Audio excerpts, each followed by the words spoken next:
ఇశ్రాయేలాం 8వ అధ్యాయము 1 సమూయేలు 4వ వచనం. ఇశ్రాయేలీయుల పెద్దలందరూ కూడి రామాలో సమూయేలు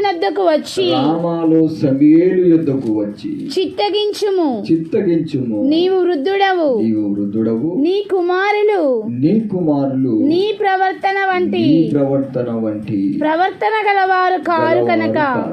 చూడండి, మనము దేవుని సన్నిధిలో ఎదుగుతూ దైవభక్తిలో మనము జీవిస్తూ ఉంటాం. అయితే మనం కనే పిల్లలు లేక ఆత్మతో కన్న పిల్లలు కావచ్చు, శరీరంతో కన్న పిల్లలు కావచ్చు, వాళ్ళు దైవ ప్రవర్తన కలిగి ఉంటారో లేదో ఆ అబ్జర్వేషన్ ప్రతి బిడ్డకు ఉండాలి. లేకుంటే మనం చేసిన నీతి, మనం చేసిన భక్తి, మనం చేసిన అంతయు కూడా ఎవరో ఒకరి ద్వారా ఒక కలంకము అంటి దేవుని నామానికి, దైవత్వానికి వ్యతిరేకంగా ఎదురు తిరిగే పరిస్థితులు వస్తాయి. కాబట్టి మనకు ఇంతకు ముందే మనం వాక్యం ద్వారా తెలుసుకున్నాం, తెలియని వాక్యం కాదు. ఏలి ఎంతో మంచి వ్యక్తి, కానీ తన కుమారులు మంచి వాళ్ళు కాదు. సమూయేలు చిన్నప్పటి నుంచి దైవత్వంలో ఎదిగాడు, ప్రవక్త అయ్యాడు. వృద్ధాపమందు తన ప్రవర్తన వంటి ఈ సమూయేలు పిల్లలు అలాంటి పిల్లలు కాదు అని ప్రజలు అక్కడికి వచ్చి చెప్తున్నారు. అందుకే చాలామంది నన్ను అడుగుతారు, అయ్యా రేపు నువ్వు పరిచర్యలో ముస్లిం అయితే మీ చెల్లె వాళ్ళ కొడుకులా, మీ అన్న కొడుకేనా వారసులు, లేకుంటే సంఘంలో నీ దగ్గర ఉన్న నీ శిష్యులేనా వారసులు అని అడుగుతారు కొంతమందికి. ఈ గుడ్డ జబ్బు లక్షణాలు ఉంటాయి కొంతమంది. దేవుని సంఘాన్ని పాలించగలగాలంటే మనం 1 పేతురులో చూస్తాం, యేసుక్రీస్తు తన అడుగు జాడల యందు మనం నడవాలని మనకు ఒక మాదిరిని ఉంచిపోయాడు. ఎవరు యేసుక్రీస్తులా బ్రతుకుతారో వారు మాత్రమే ఈ పరిచర్య నడిపించడానికి అర్హులు. That is rules and regulations. అది నువ్వు భక్తురాలివి కావచ్చు, భక్తుడివి కావచ్చు, చర్చిలో మెంబర్షిప్ కావచ్చు, సీనియర్ కావచ్చు, జూనియర్ కావచ్చు. ఎందుకంటే మనము దైవజనుని పిల్లల ప్రవర్తనలు బాగలేక దేవుడు అక్కడ హతం చేశాడు ఏలి యొక్క కుమారులు. కానీ సమూయేలు కుమారులను చూసినట్లయితే వాళ్ళ ప్రవర్తనలు కూడా సరైన విధంగా లేదు. కాబట్టి ఆ ప్రజలందరూ చేసిన ఆయన ఇప్పుడు వృద్ధాపంలో ఉన్నావు, మమ్మల్ని దైవ భయభక్తిలో నడిపించగలిగినటువంటి మంచి ప్రవర్తన కలిగిన వారు భూమి మీద కనిపించట్లేదు. కాబట్టి మాకు మంచి ప్రవర్తన కలిగించి నడిపించగల ఆ మాదిరి కలిగిన వారు ఎక్కడున్నారు? నీ కుమారుల ప్రవర్తన చూస్తే అవి సరిగా లేవు. కారు గనుక సకల జనుల మర్యాద చొప్పున మాకు ఒక రాజును నియమింపము, అతడు మాకు న్యాయము తీర్చునని అతనితో అనేను. Praise lord. చూద్దాం, ఇక్కడ వాళ్ళను పాలించే రాజు కావాలి. ఎందుకంటే మంచి చెడు అనేది ఒక వారసత్వానికి సంబంధించింది కాదు. దేనికి సంబంధించింది కాదు? మనం గమనిస్తాము, మత్తయి సువార్తలో ఏమన్నాడు ప్రభు? మనం ఏ విత్తనాన్ని విత్తుతామో చదవాలి. మత్తయి 7వ అధ్యాయంలో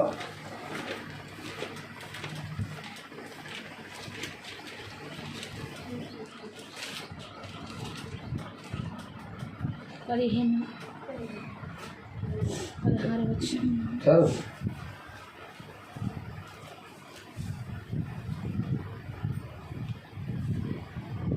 వారి ఫలము వలన వారి ఫలముల వలన మీరు వారిని తెలుసుకొందురు. ముండ్ల పొదల్లో ద్రాక్ష పండ్లైనను పల్లేరు చెట్లనైనను అంజూరపు పండ్లైనను కోయుదురా. అలాగుననే ప్రతి మంచి చెట్టు మంచి ఫలములు ఫలించును. ఇక్కడ యేసు ప్రభుల వారు చాలా చక్కగా చెప్పిన మాట ఏంటంటే, నీవు మంచివైతే నీ పిల్లలు కూడా అంతేనా కదా. ఇప్పుడు మనం మంచి అయితే మన దగ్గర ఫలించే ప్రతి బిడ్డ కూడా మంచిగా ఉండాలని చూసుకునే బాధ్యత మనకు ఉంది. అయితే ఈ మంచి ప్రవర్తన కలిగినటువంటి జీవితాన్ని జీవించాలనే సంఘం ఎప్పుడు కూడా హెచ్చరిస్తూ ఉంటుంది. అయితే మనం ఏం చేస్తామంటే, మన ప్రవర్తన విషయంలో జాగ్రత్తలు తీసుకోకుండా దేవుని మనస్సును గాయపరుస్తాం, దేవుని మనస్సును బాధిస్తాం. ఇప్పుడు ప్రజలు బాధపడ్డారు సమూయేలు కుమారుల ద్వారా, అప్పుడేమో దేవుడు బాధపడ్డాడు ఏలీ కుమారుల ద్వారా. మనకు ఒక రోగం ఉంటుంది, ఏంటంటే ప్రేమ గుడ్డిది కాదు. ఏ ప్రేమ గుడ్డిది? లోక సంబంధమైన ప్రేమ. ఎందుకంటే నీ ప్రవర్తన ఎలా ఉండాలో అది నేర్పించదు. కానీ యేసుక్రీస్తు ప్రేమ సత్ప్రవర్తన కలిగి జీవించమని చెప్తుంది. పాపముతో ఉన్న స్త్రీని కూడా పరిశుద్ధంగా మార్చగలిగినదే యేసుక్రీస్తు యొక్క ప్రేమ. మనం ప్రేమిస్తాం కానీ వాళ్ళని మార్చగలిగిన శక్తి మనలో ఉండదు. అప్పుడు మన ప్రేమ కూడా గుడ్డిగా మారిపోయే అవకాశం ఉంది. మరి సమూయేలుకు తెలుసు, ఏలీ కుమారులకు ప్రవచనాలు చెప్పింది కూడా ఈయన గారే, అవునా కదా. మరి ఎందుకు తన కుమారులను వశపరుచుకొని వాళ్ళను కూడా భక్తిలో ఎందుకు పెంచలేకపోయాడు అయ్యగారు అని మనం అడిగితే, కొన్నిసార్లు మనకు జవాబు బైబిల్ గ్రంథంలో రాదు. మనము మనసు పెట్టి దేవుని అడిగితేనే వస్తుంది. దేవుణ్ణి అడగకుంటే మనకు జవాబు బైబిల్ నుంచి రాదు. అడిగినప్పుడు దేవుని వాక్యంలో మనకు వస్తుంది. ఎందుకంటే మనిషే అన్ని విధాలుగా చేయడు. అపవాది అనే సాతానుగాడు కూడా ఉన్నాడు. దావీదు ఎంత బలమైన పరిచర్య చేసినప్పటికీ, దేవుని మహిమ తెచ్చినప్పటికీ, తన కడుపులో పుట్టిన పిల్లలు కూడా ఆములోను కనిపిస్తాడు. మనం దేవుడు నీలో మంచి ఫలాలు ఫలింపచేస్తూ ఉన్నప్పుడు సాతాను కొన్నిసార్లు మన పక్కల గురుగులు విత్తిపోతాడు. ఈ గురుగులు విత్తుతూ ఉన్నప్పుడు మనము జాగ్రత్తగా ఉండాలి. వాడు ఎప్పుడు విత్తుతాడంటే మనుషులు నిద్రిస్తుండగా. నీవు ఆత్మ సంబంధమైన మెలకువ లేకుండా, నేను భక్తి పరురాల్ని అనే సోయి లేకుండా, ఎక్కువగా అన్యజనుల సహవాసం చేస్తూ వాక్యానుసారంగా జీవించే వారి ప్రవర్తనలు ఏది గ్రహించుకోకుండా అక్కడ ఇక్కడ తిరిగి ఎవరెవరితో ముచ్చట్లు పెట్టుకొని వారితో కలిసిపోతే నీ ప్రవర్తన కలుషితం అయిపోతుంది. దేవుడు నన్ను గద్దించి ఈ సంఘంలో ఉన్న రూల్స్ అలాంటివి కాదు, నా ప్రభు చూపించిన మాదిరి ఇది కాదు, ఆ దైవజనుడు చూపించిన మాదిరి ఇది కాదు అని నువ్వు పసిగట్టాలి. Praise lord. అందుకనే ఈ ప్రవర్తన విషయంలో ప్రజలు బాధపడ్డారు, ప్రవర్తన విషయంలో దేవుడు కూడా బాధపడ్డాడు. అందుకే సామెతలు 3:6 చెప్పాడు, నీ ప్రవర్తన ఎంతటి యందు ఆయన అధికారమును ఒప్పుకొనుము, అప్పుడు ఆయన నీ త్రోవలను. అంటే నువ్వు ఎలా నడవాలి అనేది దేవుని సన్నిధిలో, నువ్వు ఎలా జీవించాలి అనేది ఆయన అధికారానికి లోబడాలి. మనం ఏం చేస్తామంటే దేవుని అధికారానికి లోబడం. దేనికి లోబడం? లోబడం. కానీ మన ప్రవర్తన మార్చుకోవడానికి ప్రయత్నాలు చేస్తూ ఉంటాం. అందుకే మన ప్రవర్తన ఎంత మారుతామన్నా అది మారదు. కారణం ఏంటంటే నటించుకుంటూ బ్రతుకుతాం. ఇస్కరియోతు యూదా నటిస్తున్నాడు కాబట్టి వాని ప్రవర్తన ఎలా ఉన్నదనేది కనిపించకుండా పోయింది. కానీ దేవుని అధికారానికి లోబడే టైంలో వాని బతుకు బయటపడ్డది. మనకు కూడా దేవుడు కొన్ని సమయాలు చూసి వేస్తాడు దెబ్బ. ఈజీ ప్రాసెస్ ఏంటి తెలుసా? మన సంఘంలో కానీ, మన పిల్లలు కానీ, మన కుటుంబంలో ఎవరైనా మారలేదనుకోండి, మీరు చేయవలసిన ప్రాసెస్ చెప్తున్నా. అయ్యా, వీళ్ళు నీ మాటకు లోబడకుంటే వీరిని శిక్షించి సరిచేయమని ప్రార్థన చేయాలి. Praise the Lord. ఒకసారి ఆ శిక్షకు మనమే లోపరుచుకోవాలి. శోధించబడిన తర్వాతనే మనం సువర్ణంగా మారుతాం. ఈ దేవుని బిడ్డలారా, దావీదు తన జీవితంలో ఒక మాట చెప్పాడు. సాతాను చేత పడిపోయి కుంగిపోయి పాపములో కొట్టుకుపోయి ఆ పాపం అతన్ని జయించిన తర్వాత, ఆ పాపానికి బానిసగా మారిన తర్వాత తనకి తెలిసిన సత్యమే చెప్తున్నాడు. నీవంతరంగంలో సత్యమును కోరుచున్నావు, నీకు కావాల్సింది విరిగి నలిగిన మనస్సు నీకు ఇష్టమైనది అన్నాడు. బయట ప్రవర్తనలు, మాట ప్రవర్తనలు, చూసే ప్రవర్తనలు, నడిచే ప్రవర్తనలు, మన ప్రవర్తన అంతటగా మారాలంటే ఒకటే ఒక బిట్టు. ఏంటిది? వన్ బిట్, విరిగి నలిగిపోవడం. నీ ప్రాణాత్మ శరీరములు శ్రమల ద్వారా విరిగిపోయిన తర్వాత నీవు అతి సొగసైన సొంపైనటువంటి ఆ యొక్క ప్రవర్తనతో బతకాలని నీవు ఇష్టపడవు. మనం చెప్తాం, నీ బట్టలు మార్చుకో, లేకుంటే నీ బతుకు మార్చుకో, లేకుంటే నీ మాటలు మార్చుకొని మనం ఎవరికైనా చెప్పామనుకోండి, వాళ్ళు మన మీదకి రివర్స్ అవుతారు. ఎందుకంటే లోపట ముడి పదార్థం ఉంది. హృదయంలో గర్వము కానీ, కోపం కానీ, ద్వేషం కానీ ఉన్న వారికి మనం ఏది చెప్పినా వాళ్ళు వినలేరు, తిరగబడతారు. కాబట్టి వాళ్ళకి అలా చెప్పినా వాళ్ళు వింటలేరు అంటే వాళ్ళని వదిలిపెట్టమని దేవుడు అన్నాడు. పుట్టము వేయమని ప్రార్థన చేయాలి. నీ పిల్లలు ఎవరైనా వినలేకపోతున్నారా? ప్రభావినిలో విరిగి నలిగిన మనసు రావడానికి ప్రార్థన చేయి. కానీ వాళ్ళు విరగక ముందు మనమే విరిగిపోతాం. ఆ ప్రేమ గుడ్డి ప్రేమ కాబట్టి యేసు ప్రభుల వారు సిలువలో విరిగిపోతున్నాడు, నలిగిపోతున్నాడు. తండ్రికి ప్రేమ లేదంటారా? కానీ ఆయనకు కావాల్సింది విరిగి నలిగిన మనసు. ప్రభువు కూడా అదే చెప్పాడు మనకు. ఎవడైనా నన్ను వెంబడింప కోరిన ఎడల వాడు ప్రతిదినము తన సిలువనెత్తుకొని నన్ను, సిలువ మోసే వాళ్ళను నువ్వు సంఘానికి నడిపిస్తే నీకు ఆశీర్వాదం ఉంటుంది. గుర్తుపెట్టుకో. సిలువ మోసే వారిని, బాధలో ఉన్న వారిని చారదిస్తే దేవుడు నీ మాటకు వాళ్ళు లోబడతారు, వాళ్ళు నిన్ను వెంబడిస్తారు, వాళ్ళ ప్రవర్తనను మార్చుకుంటారు. ఎందుకంటే మన జీవితంలో మన ప్రవర్తన మారాలంటే ఒకటే ఒక ప్రాసెస్. ఏంటని చెప్పాను? ఏ బాబు ఎక్కడికి వెళ్ళిపోయాను? ఏమని చెప్పాను? గట్టిగా చెప్పు సార్. లాల్సింగ్ వినబడ్డట్టుగా వినబడ్డదా? ఓకే. ఏ మనసు ఉండాలంట? విరిగిన మనసులో కోన్లు రావు, విరిగిన మనసులో హైబ్రిడ్స్ రావు, విరిగిన మనసులో అమ్మాయిలు రారు, అబ్బాయిలు రారు, నాజుగా తయారైనటువంటి ఆలోచనలు కూడా ఎక్కడ? కొద్దిగా విరిగని మనసు ఉన్నదనుకో, దాంట్లో అన్నీ వచ్చేస్తాయి. అందుకే దెబ్బ ఎక్కడేస్తాడు దేవుడు అంటే విరిగిన మనసు. హల్లెలూయా. అందుకే క్రిస్టియానిటీ ఫస్ట్ బిట్ ఏంటిది చెప్పండి గట్టిగా? ఫస్ట్ బిట్ సొగసైనను. ఫస్ట్ బిట్ అది. మనం ప్రభు నమ్ముకుంటాం, దేవుడు మనం స్వస్థపరుస్తారు, బాగు చేస్తారు, ఆశ్చర్యకార్యం చేసిన తర్వాత మనము యేసుక్రీస్తు స్టార్టింగ్ ప్లేస్, ఆయన మొదటి బిట్టేందని మనం గ్రహించాం. కానీ దేవుడు మనం చేస్తున్న మేలులను తలంచుకుంటూ అప్పుడు విని అప్పుడే మర్చిపోయి మనం లోకములో అందరిలాగా నాజుగ్గా తయారవడం స్టార్ట్ చేస్తాం. కానీ మనకు ఫస్ట్ బిట్ అది కాదు. యేసుక్రీస్తు ఏషియా 53 చెప్పాడు, ఆయనకు సొగసైనను స్వరూపమైనను. ప్రభు నమ్ముకుంటాం, ప్రభు మనకు ఆశీర్వాదాన్ని పొందుకుంటాం, కృపచేత మన అక్రమ పాపాలు కట్టుకుంటాం, పరిశుద్ధంగా జీవించడం అనేది మానేసి ఇక సొగసుగా స్వరూపముగా ఏదో లోకంలో అందరూ చూడాలన్నట్టుగా బ్రతుకుతాం. దీన్ని వాక్యం ఏమంటదంటే, నీ ప్రవర్తన చేత నన్ను విసిగించి తిరిగి అంటాడు దేవుడు.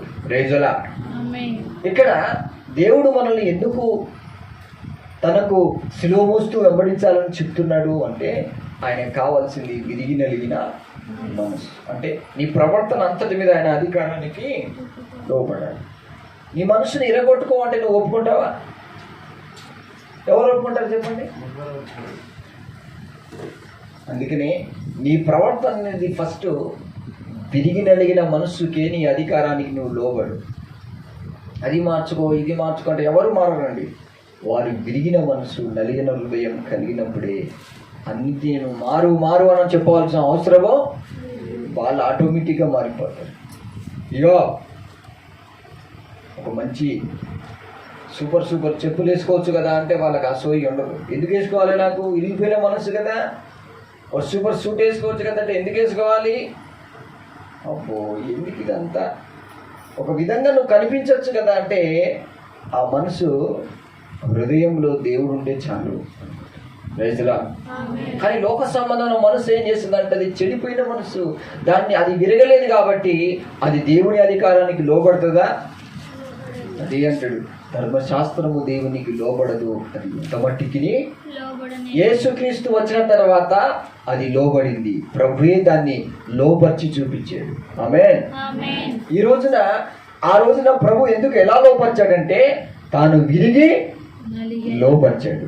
మనం విరగకుండా వాళ్ళని విరిగిపో, వాళ్ళని కరిగిపో, వాళ్ళని మార్చుకో, వీళ్ళని మార్చుకో అంటే వాళ్ళు ఎవరు మారరు, ఎవరు కరగరు. ఫస్ట్ మనం విరగాలి. రైతులా మనం నలిగిపోవాలి, మన హృదయం బ్రద్దలు కావాలి. ప్రభువా విరిగి నలిగిన మనసు నీకు ఇష్టం కదా, అందుకే నన్ను విరగొడుతున్నావు కాబట్టి ఇంకా బలముగా బండ వంటి హృదయమును బ్రద్దలు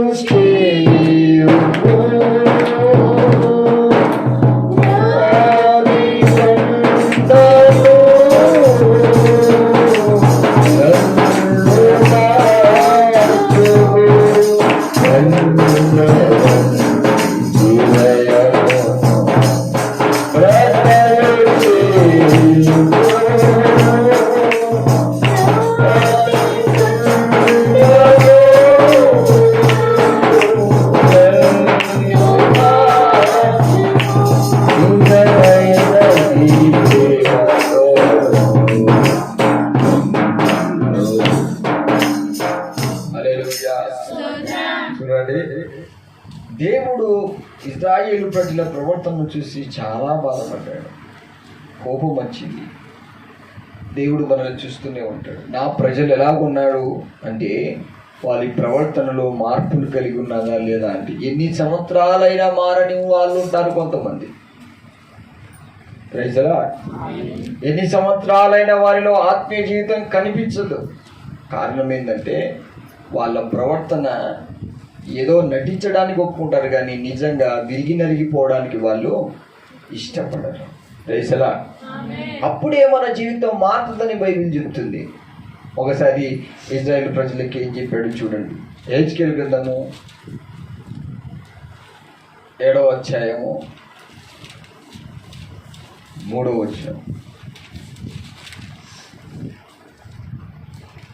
నా కోపము నీ మీద తెప్పించు, నీ ప్రవర్తనను బట్టి నీకు తీర్పు తీర్చి నీవు చేసిన సమస్త హేయ కృత్యముల ఫలము నీ మీదికి రప్పించుచున్నాను. మన దేవుడు నీకు ఇష్టం వచ్చినట్టుగా బ్రతికితే, నీకు ఇష్టం వచ్చినట్టుగా నువ్వు జీవిస్తే చూసుకుంటూ ఉండేవాడు కదట ఆయన.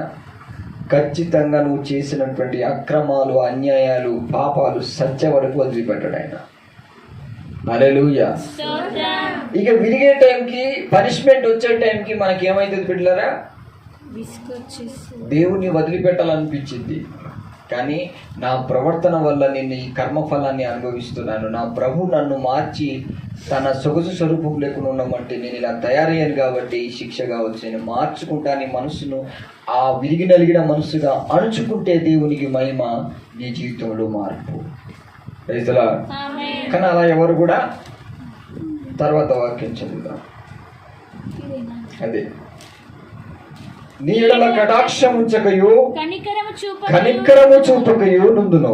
నేను యెహోవానన్నానని నీ వెరుగునట్లు నీ ప్రవర్తన ఫలము నీవు అనుభవింపచేసేదను. నీ హేయ కృత్యములు నీ మధ్యనే ఉండనిత్తును.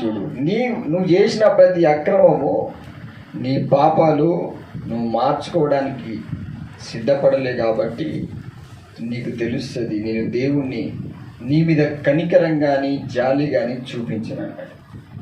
హల్లెలూయా. కొన్నిసార్లు దైవ సేవకులు ఎవరన్నా చూస్తే వాళ్ళ మీద కనికరం చూపించబుద్ధి కాదు. వాళ్ళు చూస్తే చాలా దీన ఏ గతి లేని పరిస్థితులు, కానీ కనికరం రాదు. ఎందుకు రాదు? మనకు అనిపిస్తుంది అబ్బా దైవజనుడు అంటే ఇలాంటి వాళ్ళు ఉంటారా అని. కానీ దేవుడు అంటున్నాడు తెలుసా, ఇక్కడ కనికరము చూపించక కటాక్షము చూపించక ఉంటా నేను.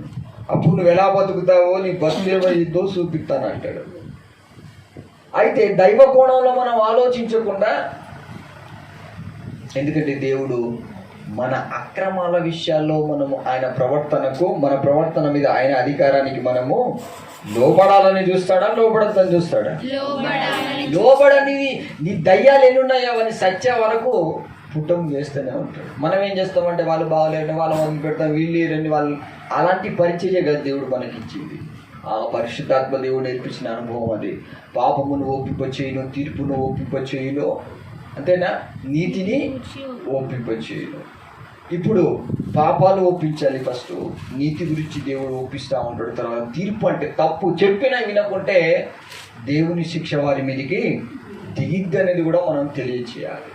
దేవ వారిని శిక్షించి సరిచేయమని మనం ప్రార్థించాలి. మనం ఏం చేస్తామంటే వాళ్ళు వింటలేరు కదని వదిలిపెడతారు. మరి దేవుడే వదిలిపెడతానంటున్నాడా? ఖచ్చితంగా నీ ప్రవర్తనతో నువ్వు చేసిన పాపం తెలుసుకునే వరకు నిన్ను వదిలిపెట్ట, నీ అక్రమాలు నీ పాపాలు నీ దగ్గరే ఉంచి నేను ఇంటికి చూపిస్తానన్నాడు. అంతే. ఆమేన్. Praise the lord. చదవాలి ఇంకో వాక్యం, 8వ వాక్యం చదువుతాం. ఇంకా కొంతసేపటికి ఏమంటున్నాడు? ఇంకా కొంతసేపటికి నేను నా క్రోధమును నీ మీద కుమ్మరింతును, నీ మీద నా కోపమును నెరవేర్చుచు నీ ప్రవర్తనను బట్టి నీకు తీర్పు తీర్చి నీ సమస్త హేయ కృత్యముల ఫలము నీ మీదికి రప్పించేదను. హల్లెలూయా. దేవుడు అంటే మనం ఒకటే ప్రాసెస్ లో ఉంటాం. ఇక ఏమైనా తప్పు చేస్తే క్షమిస్తాడు, తెలిసి చేస్తే క్షమాపణ ఉండదు. ఇవన్నీ వాసిపోతాయి. ప్రార్థన చేయన్నా పోతలేదు, ఎందుకు అంటే పోతుంది.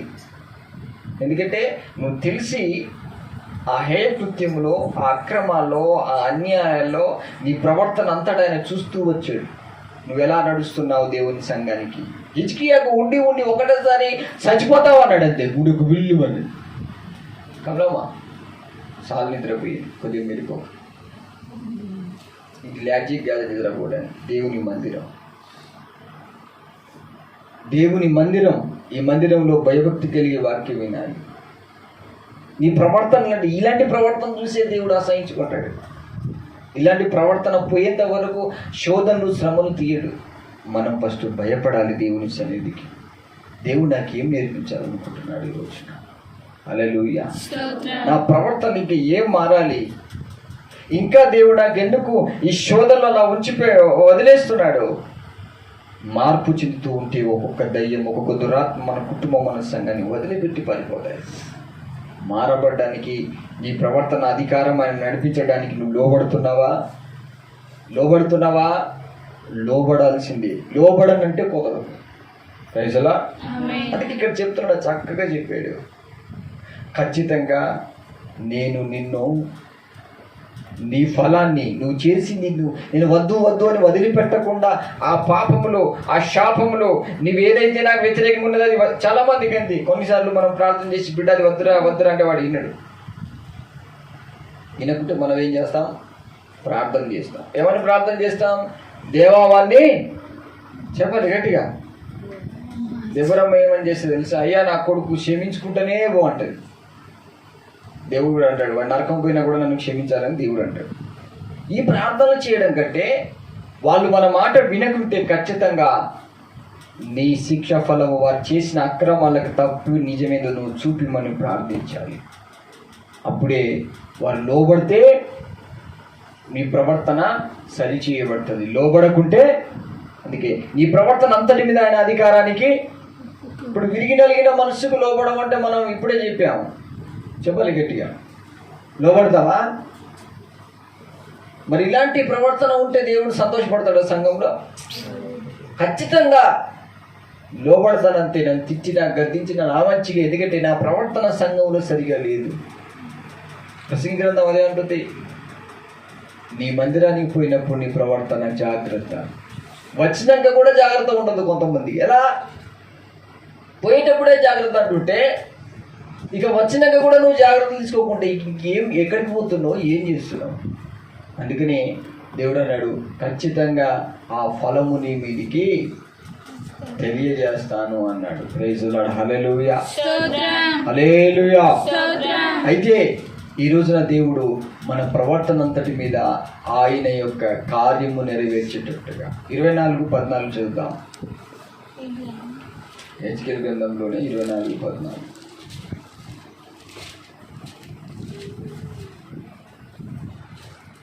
యెహోవానైన నేను మాట ఇచ్చి ఉన్నాను, అది జరుగును, నేనే నెరవేర్చెదను.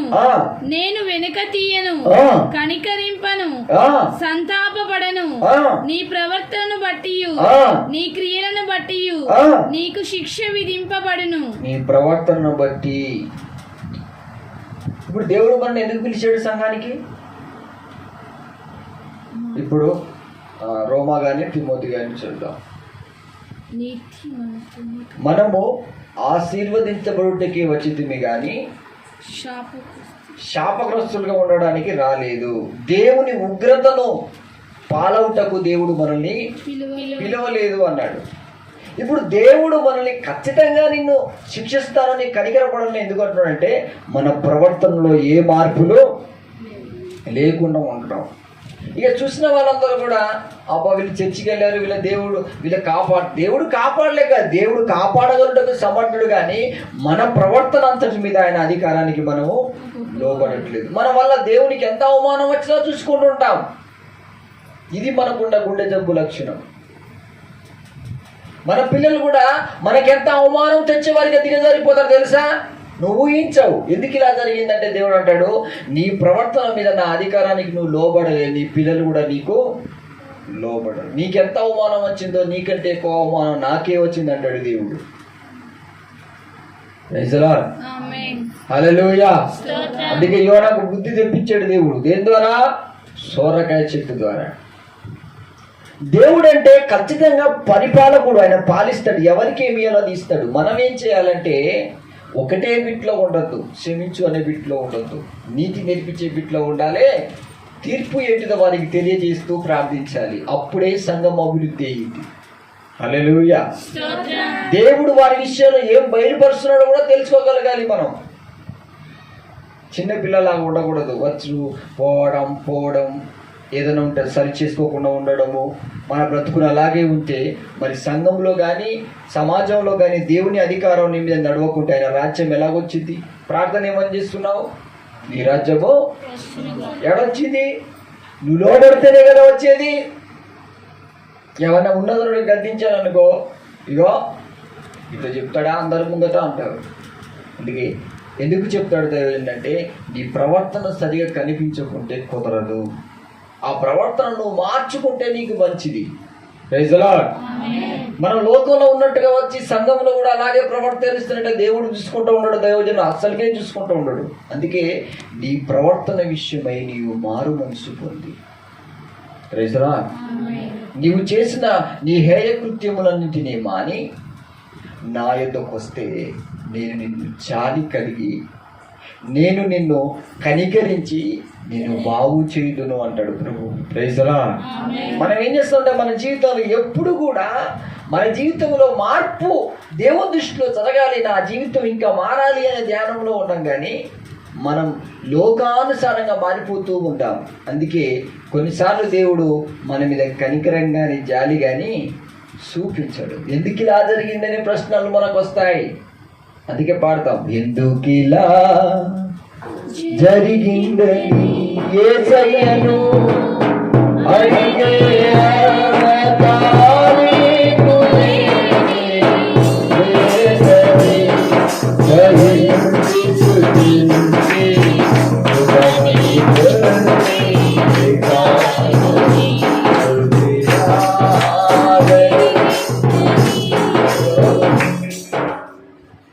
కొన్నిసార్లు దైవజనుడు ఎలా కనిపిస్తాడు మనకు?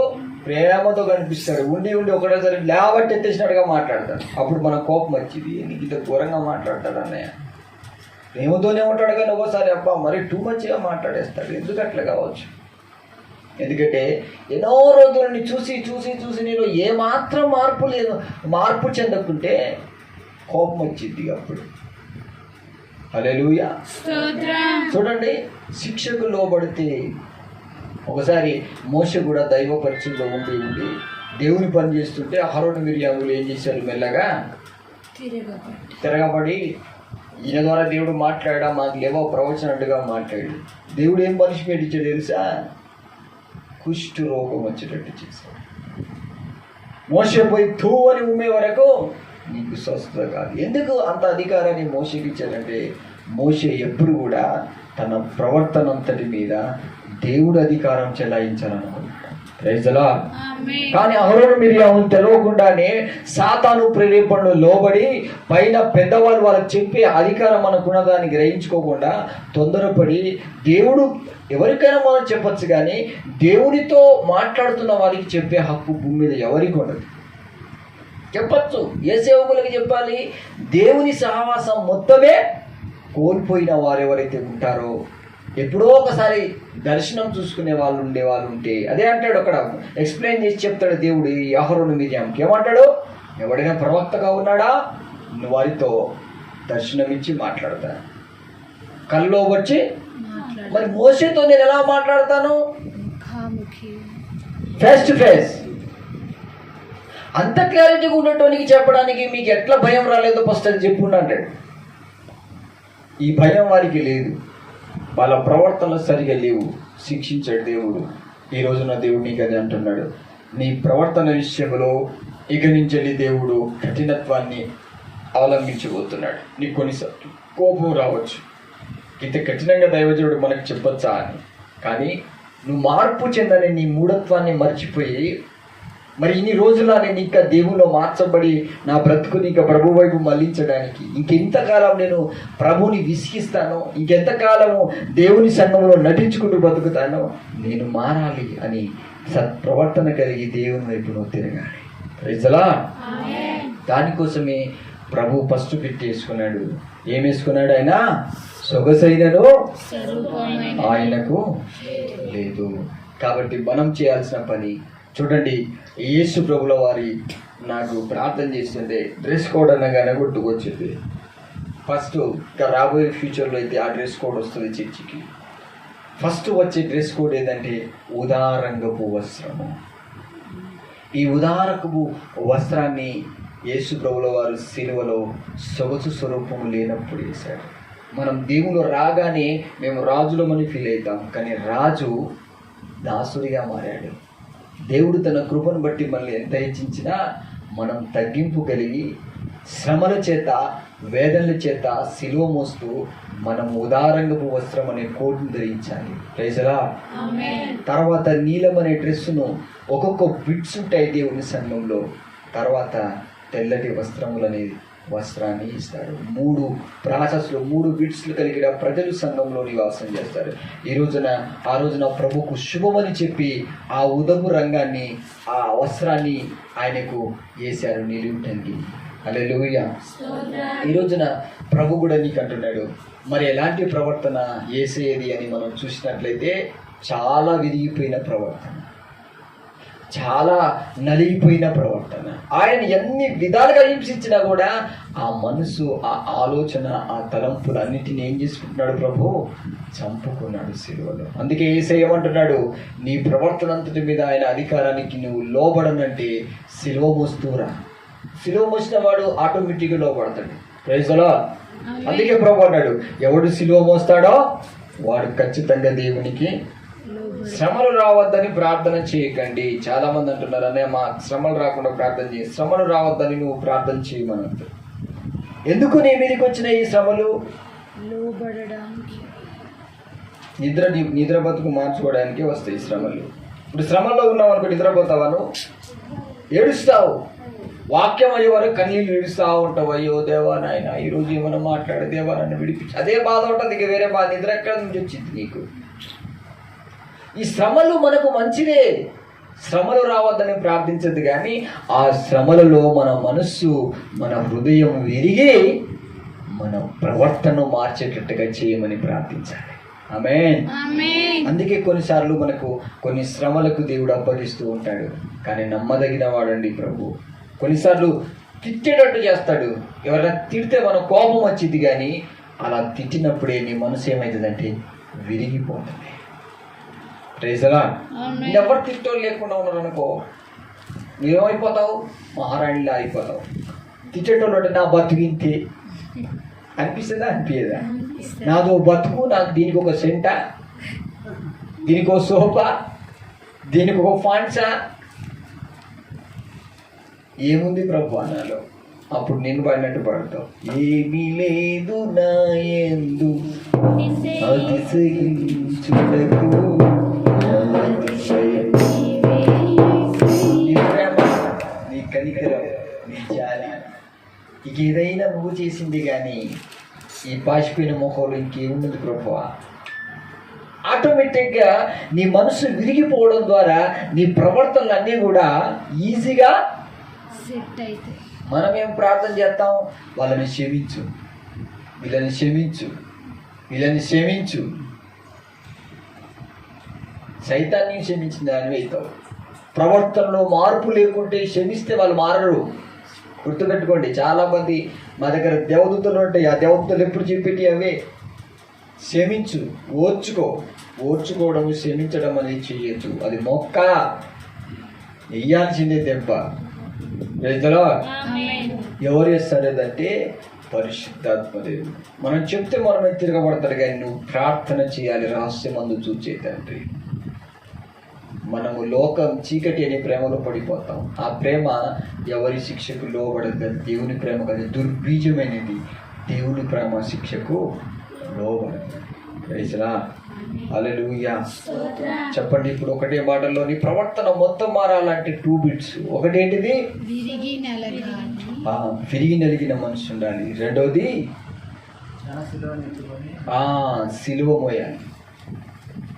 సిలువైనా మోయాలి, విరిగి నలిగిన మనసు. సిలువ మోసిన విరిగి నలిగిన మనసు, ఇవి రెండు దేవునికి ఇష్టమైనవి. Praise the Lord. వీటి ద్వారా నీవు ఖచ్చితంగా పుట్టము వేయబడతావు.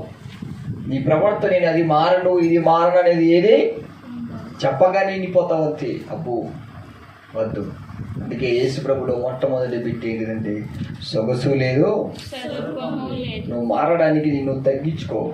అందుకే మరి ఇప్పుడు మంచిగా ప్రేమతో చెప్పినప్పుడు మారితే మంచిదంటావా?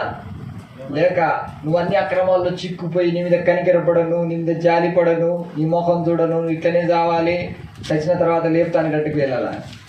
గ్రహించుకోండి, నీ ప్రవర్తన కొద్దిగా మార్పు ఉన్నప్పుడే దేవుడు నీ ప్రవర్తన మీద అధికారం పాలించాలనుకుంటున్నాడు. Praise the lord. దైవజనుడు తిట్టేది నీ మంచి కోసమే. ఎందుకంటే నీవు టైంకు ఆరాధనలో ఉండాలి, టైం టు టైం ప్రభు సన్నిధికి రావాలి, ఏ సిద్ధపాటు కలిగి దేవుని ఆరాధించాలి, ఏ విధంగా దేవుని వెంబడించాలో నువ్వు నేర్చుకోవడమే ఒక అనుభవం. Praise the lord.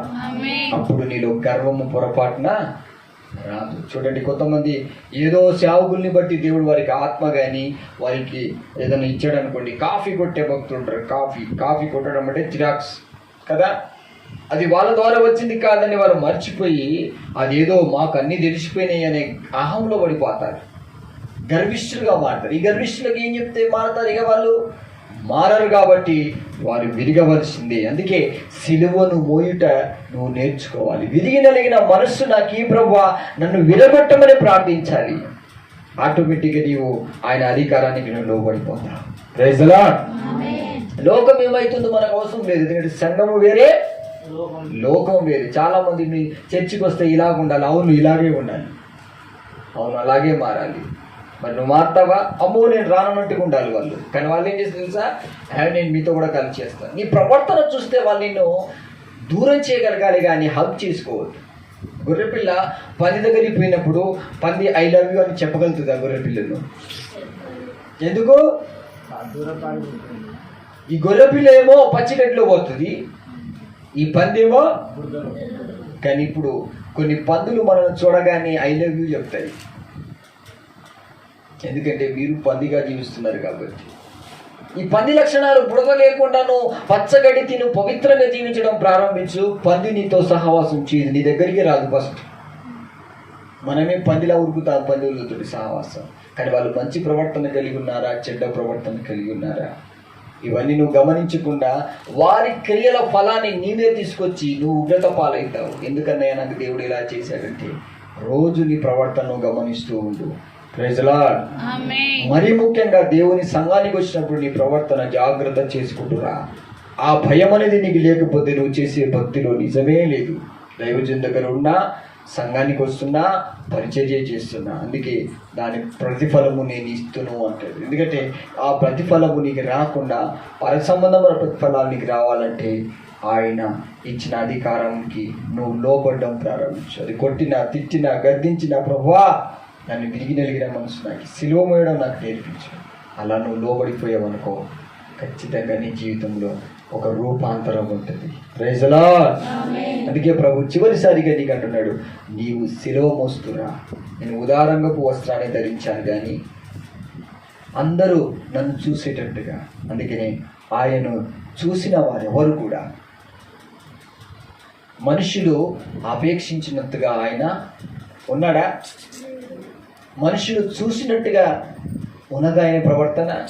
మనుషులు ఆయన చూడాలన్న ఆయనలో సొగసు లేదు. కొంతమంది చూస్తే పైన పడాలన్నట్టుగా ప్రవర్తిస్తారు. కొంతమంది చూస్తే వాళ్ళని ఏదో చీకటి క్రియలు చేయాలన్నట్టుగా తయారవుతారు. అలాంటి ప్రవర్తన కలిగిన వారిని దేవుడు పాలించడు. నేను చూస్తే పెరిగి నలిగిన నీ మనసు ఆయనకు కనిపించాలి. Praise the Lord. అందుకే సిలువ మోస్తూ ఆయనను వెంబడించినప్పుడే నీ ప్రవర్తనలు మారుతాయి. విరిగి నలిగిన మనస్సు నీవు రావాలని ప్రార్థించినప్పుడే వాళ్ళు మారుతారు కొంతమంది. లేకుంటే అందుకే బండ లాంటి హృదయమును మీ నుండి తీసి మాంసం కలిగిన హృదయాన్ని మీకు ఇస్తానన్నాడు. అందుకే యేసు ప్రభు మాంసపు ముద్దగా అక్కడ మారి సిలువలో నలిగి వెళ్ళాడు. ఈ రోజున ప్రభు కూడా అంటాడు, నేను ఎలాంటి వస్త్రాన్ని ధరించాను సిలువలో.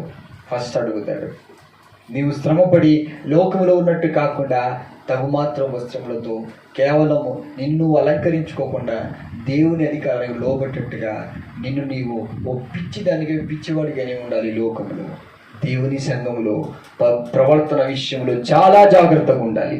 Praise the lord. హల్లెలూయా. ఒకప్పుడు మా విజయ చెల్లి గుర్తు చేస్తారు. పెంచిన పెంపకం అలాంటిది ఆమెకు తెలుసు. ఆమె లెచ్చలేదు, కానీ ఎక్కడో అక్కడ ఒకటి చినిగిపోయి ఉంటుంది. వేరే భక్తురాలకి అడిగాం, ఏమమ్మాయి వేరే బట్టలు వేసుకొని రాసుకొని అవి చినిగినాయని అనగానే టక్కున నాకు విజయ గుర్తుకు వచ్చింది. ఇప్పుడు మా భక్తులు ఎవరైనా చినిగిపోయిన బట్టలు వేసుకోవాలన్నా భయపడతారు, కానీ ఆమె అలాగది అది చినిగిపోయిన బట్టలు వేసుకొని వచ్చింది. నా బిడ్డలు చెప్పారు, లెచ్చలేరు అక్కడ ఇలాంటి బట్టలు వేసుకొని రావడం కరెక్ట్ కాదు అని తిట్టేవాళ్ళు. ఎందుకంటే ఆడపిల్ల కాబట్టి చాలా జాగ్రత్తగా ఉండాలి. మరీ లేకుంటే కొనుక్కో, నీకు డబ్బు లేక కాదు, నువ్వు చిరిగిపోయిన బట్టలు వేసుకో, అలా ఇలాంటివి ఉండాలరా. లేకుంటే కాలేజీ కాబట్టి 10 మంది నన్ను చూస్తారు. చూడండి, దేవుని దృష్టిలో ప్రవర్తన కనిపెట్టే వాళ్ళు ఎవరు కూడా పైన అలంకరించుకున్నటువంటి వస్త్రాల గురించి ఆలోచించరు, కానీ వారి జీవితము చినిగిపోయినట్టుగానే. యేసు ప్రభు యొక్క వస్త్రాలు ఎలాగున్నాయి సిలువలో ఒకసారి చూసారా? చెప్పండి, ఎలాగున్నాయి ఆయన బట్టలు? ఎంతో సొగసుగాను, ఎంతో సొగసుగాను ఉన్నాయా? మరి ఏం మాట్లాడదు. ఎలాగుంది ఆయన బట్టలు? చినిగిపోయిన బట్టలు, ఉదారంగా బట్టలు. అన్ని కొట్టి తిట్టి తీసుకొని వెళ్ళారు అక్కడికి, సిలువ దగ్గరికి. కొరడాలతో కొడితే చినిగకుండా ఉంటాయా? ఈ ముఖమే చినిగిపోయినట్టున్నది. మాట్లాడగలిగిన ముఖం వేసుకొని బట్టలు కొట్టుకుంటూ పోతున్నప్పుడు ఎలాగుంటాయి? ఎక్స్ప్రెషన్ ఈజీ, ఏం లేదు. సిలువ మోస్తూ ఉంటే ఆ బట్టలు ఏమైపోయి ఉంటాయి? ఆయన శరీరము, దేహము కూడా బయటికి కనిపిస్తుంది. ఫీల్ కాల, అయ్యో నేను ఇలాగైపోయాని ఫీల్ కాలేదు. అదే మాదిరి సంఘానికి కావాలి. కొన్నిసార్లు లోకములో ఎవరేమనుకుంటున్నారు, చినిగిపోయిన బట్టలు ఉన్నాయి కదా అనుకోవద్దు. దేవుడు దీనులేడలా కృప చూపిస్తాడు. Praise the lord. హల్లెలూయా. నీ ప్రవర్తన విషయంలో నీవు చాలా జాగ్రత్తగా ఉండాలి. నీ ప్రవర్తన అంతటి మీద ఆయన అధికారానికి ఒప్పుకోవాలి. నువ్వు ఇలా ఉండమంటే అంతే.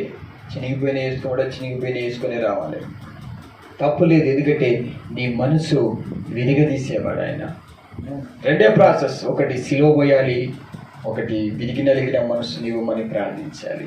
అందుకనే దావీదు ఏమని ప్రార్థన చేయడం ప్రారంభించాడు?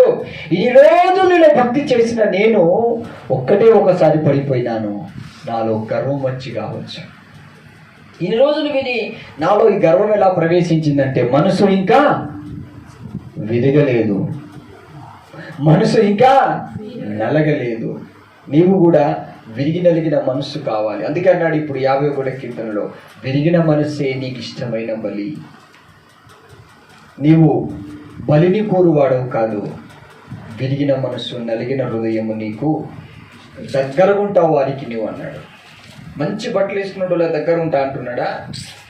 నలిగిన మనసు ఎవరికి ఉంటాడో వారికి నీవు ఆసన్నుడు అంటే అతి సమూహంలో ఉంటాడు ప్రభు. Praise lord.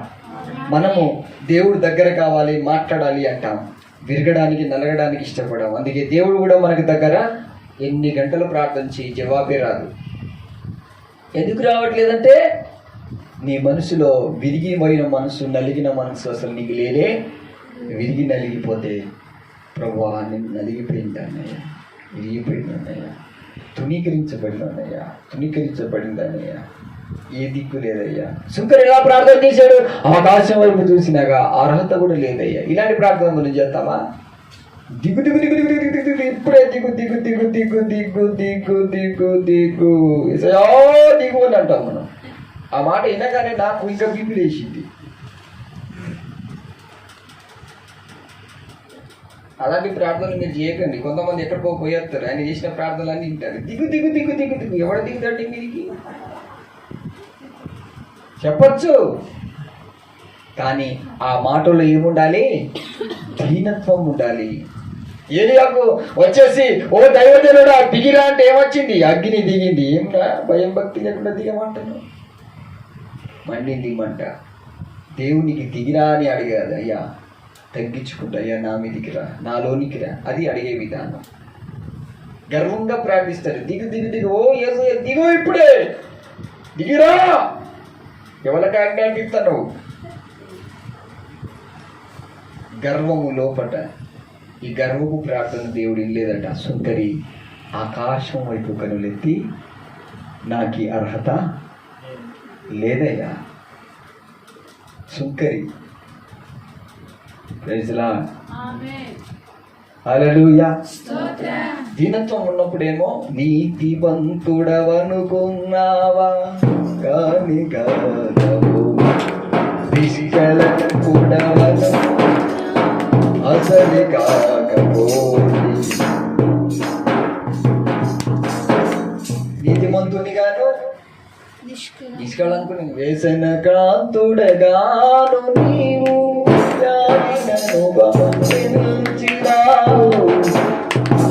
వ్యసన కాంతుడగాను నీవు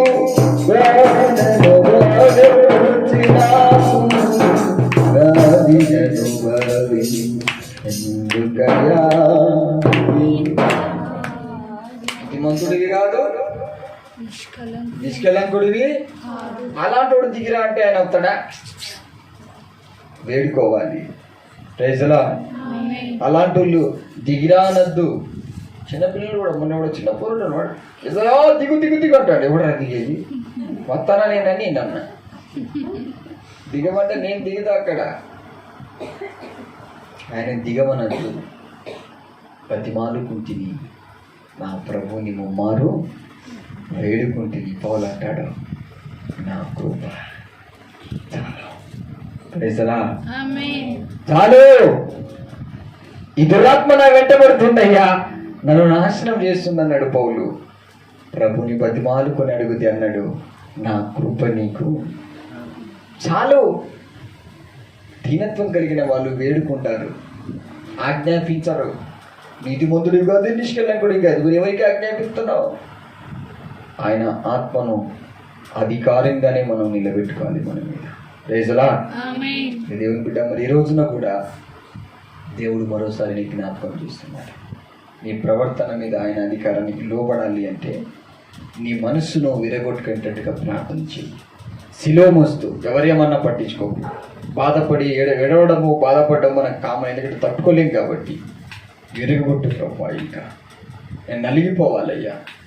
కొంతమంది నలిగి సంఘానికి వస్తారు, కొంతమంది నల్లగొట్టతారు కాబట్టి సంఘానికి వచ్చినాక నల్లగొట్టడం స్టార్ట్ చేస్తాడు దేవుడు. వాళ్ళకి అర్థం కాదు సంఘమేనని హింసిస్తుంది, లేక దేవుడే హింసిస్తున్నాడు, దైవజనుడు కావాలని చేస్తున్న వాళ్ళు మాయకళ్ళకి అంటారు, వాని మాయకళ్ళే అంటారు. కానీ అది అంతా కాదు. దేవుడు నీకు దగ్గర కావాలని ఆయన నిన్ను వాక్యం చదివి నీ బెజకెక్కి ఒకసారి గట్టిగా చదువు. చదువు మేడం. 51:17. విరిగిన మనస్సే దేవునికి ఇష్టమైన ఆయన కావాల్సిందే నువ్వు విరిగిపోవడం. రెండోది, దేవా నలిగిన వాడికి ఆయన అలక్ష్యం చేయడు. అలక్ష్యం అంటే లేట్ చేయడు, లెక్కలేంతనంగా చేయడు. లెక్క పెట్టుకుంటాడు నీ ప్రార్థనకు. ఆయన నీకోసం ఇన్ని కష్టాలు పడ్డాను కదా అంటే దేవుడు వింటాడా? ఏ కష్టాలు లేకుండా ఆజ్ఞాపితే వింటాడా? నేను చెప్తున్నాను, చాలా మంది ప్రార్థన బాగా చేస్తున్నారు, జవాబు ఏం లేదు. ఒక పెన్ను తీసుకొని రాయండి ఒకసారి, రాసుకో. నీకు మంచి, నీ ప్రార్థనకి జవాబు రాకపోవడం కారణం అది. చాలా మంది బాగా దేవుడు అసలు వాళ్ళకి జవాబు ఇవ్వడు. ఎందుకు ఇవ్వట్లేదు? ప్రశ్న, జవాబు రాసుకో కింద. నేను చేసే ప్రార్థనకి జవాబు ఎందుకు దేవుడు ఇవ్వట్లేదు అని ప్రశ్న రాసుకో. జవాబు కింద వెళ్ళి, నేను సిలువ మోయలేకపోతున్నాను. దేవుడు నీకు ఆజ్ఞాపించాడు, నన్ను సిలువ మోసి నన్ను వెంబడించమని. రైతులా మనము ఏడ్చి చెప్పే వాళ్ళ మాటలు వింటామా, నవ్వుకుంటూ చెప్పే వాళ్ళ మాట వింటామా? ఏడ్చి చెప్పే వాళ్ళ మాట. ఎందుకో? వాళ్ళు విరగబడ్డారు. చెప్పు ఎందుకో? వాళ్ళు బాధలో ఉన్నారు కాబట్టి. నవ్వుకుంటే రారా అంటే పోతావా? ఎట్లా నవ్వుతానేంద్రా? సేమ్ టు సేమ్ బ్రదర్, నువ్వు కూడా హాయిగా నవ్వుకుంటా పరిచయం చేసినట్టుగా, హలో ప్రైజ్ లార్డ్ ప్రభు నీకు స్తోత్రం నాయన, ఇప్పుడే నా మనవి ఆలకించుచుంటివి కనుక నీకు స్తోత్రము చెల్లించుతున్నాను, ఇప్పుడు దేవా పైనుంచి దిగిరావా, ఐ డోంట్ కేర్ అంటాడు ఆయన. ఏం రాసుకున్నావో చెప్తావా కొద్దిగా నాకు? నేను సిలువ మోయలేక గట్టిగా పోవడం వల్లే ఆయన విన్నాడు. ఏం చేసావని నీ మనవి ఆలకిస్తాడు ఆయన? చెప్పు. నీ ఇంటికి పోషించుకుంటా ఉన్నస్తాడా? కారు కొన్నా ఉన్నస్తాడా? బంగళ కడుతున్నా ఉన్నస్తాడా? నీ మాట ఎందుకు తింటాడు ఆయన? నీవు సిలువ మోసి కష్టపడి సత్ప్రవర్తన కలిగి వాక్యానుసారంగా నీవు శ్రమపడుతూ బాధపడుతూ నిందింపబడుతున్నప్పుడు, నా వాక్యం కోసం ఈమె కష్టపడుతుంది, నా వాక్యం కోసం నా కుమారుడు బాధపడుతున్నాడు, సత్ప్రవర్తన కలిగి నా ఆజ్ఞయుడు పాటిస్తున్నాడు, ఇంత సిలువ మోస్తూ ప్రభువా నేను నీకోసం ఇన్ని బాధలు పడుతున్నాను, నాకు జవాబు ఇయ్యవా అని అడుగు. ఇస్తాడా? అయ్యాడా? ఇప్పుడు దేవుడు మాట్లాడాలంటే ఏంటి ప్రాసెస్? శ్రమలను అనుభవించడము. శ్రమలు లేకుండా ఆయన విన్నాడు. ఇప్పుడు అందరూ అంటారు కింద, ఇన్ని రోజులు మీ జాబ్లో కష్టపడుతున్నాం, కేసీఆర్ ఏం వింటేనే లేడు, మా బాధలు ఎవరికి చెప్పుకోవాలి? నాకు చెప్పురా. ఇజ్రాయేల్ ప్రజల్ని ఐగుప్తులందరూ దంచుతా ఉన్నారు. అంతకుముందు వాళ్ళు విన్నారా? దేవునికి ఏమైనా మొరబెట్టారా? చేస్తే మీ లెక్క, అందరి లెక్క. స్తోత్రం తండ్రి, దీవించుము, ఆశీర్వదించుము. ఇప్పుడే ఆమె అన్నమైన ఒక గంట సేపు తింటాం కావచ్చు కదా. ప్రార్థన ఎంతసేపు చేస్తావు అమ్మాయి? ఆమె నత్తమా నువ్వు చేసుకోపో, గెటౌట్. నేను ఎందుకు చేయాలనే? నాకు ఏదో ఇక్కడ ఒక గంటనో, దీంట్లో ఒక గంటనో, ఇక్కడ ఒక చుట్టో ఏదో ఒకటి పోయి ఏంటి అప్పుడు చేస్తా. అప్పటి వరకు నువ్వు చేసుకోపో, ఆమె నెట్టేసి వెళ్ళిపోడే. సొట్టలు పడే వరకు సోయి ఉండద్దు. ఇలాంటి పని మనం చేయొద్దు. దేవుడు ఏమంటాడంటే నీవు క్రమం తప్పకుండా ప్రార్థించాలి. చూడండి, మనము దానియేలుని చూస్తాం. దానియేలుకు బెదిరించారు సింహాల బోన్లు ఎత్తామని. అయినా నిన్నెవడైనా సింహాల బోన్లు ఎత్తానంటాడా? అంటాడు ఎవరన్నా? నిద్ర వచ్చి హాయిగా నిద్రపో అనగానే ఇక మీ తాత ముత్తాతలు తాగినంత నీకే ఎక్కుతా అంటారు. ఇక చూడు, రెండే విషయాలు చెప్పి నేను ముగిస్తాను. ఇవన్నీ నీ మంచి కోసమే గ్రహించుకోవాలి. చాలా స్పష్టమైన మెజారిటీ. నీకు ప్రార్థనకు ఎందుకు జవాబు ఇవ్వట్లేదు దేవుడు? శ్రమలు వస్తాయి, కానీ ఆ శ్రమలు ఎవరి కోసం పడతావు అంటే నీ కుటుంబం కోసం నువ్వు పడతావు, నీ స్వార్థం కోసం నువ్వు కష్టపడతావు. అందుకే దేవుడు నీకు జవాబిచ్చు. ఈ శ్రమలు అనేది వాక్యానుసారంగా నీవు కష్టపడాలి. నేను చెప్తాను కదా, సత్యాన్ని దేవుడు కోరుకున్నాడు. పైన ఉన్నాడు, నీవు అంతరంగములో సత్యాన్ని కోరుకుంటున్నావు అన్నాడు. నువ్వు నిజంగా నా వాక్యానుసారంగా జీవించాలి, నువ్వు కష్టపడితే అప్పుడు నువ్వు మాట్లాడు అని చెప్పవలసిన అవసరము నీకు చెప్పకపోయినా దైవజనుతోడైనా దేవుడు మాట్లాడిపోతాడు. ఎంతసేపు మాట్లాడతాడు?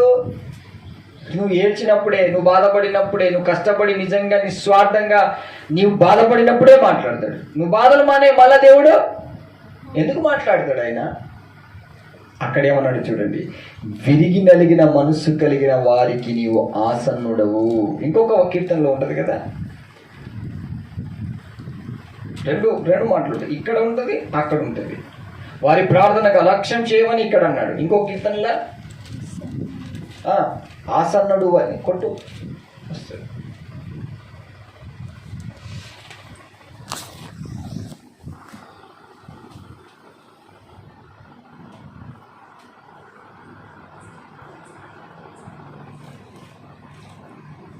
ముప్పై 34:18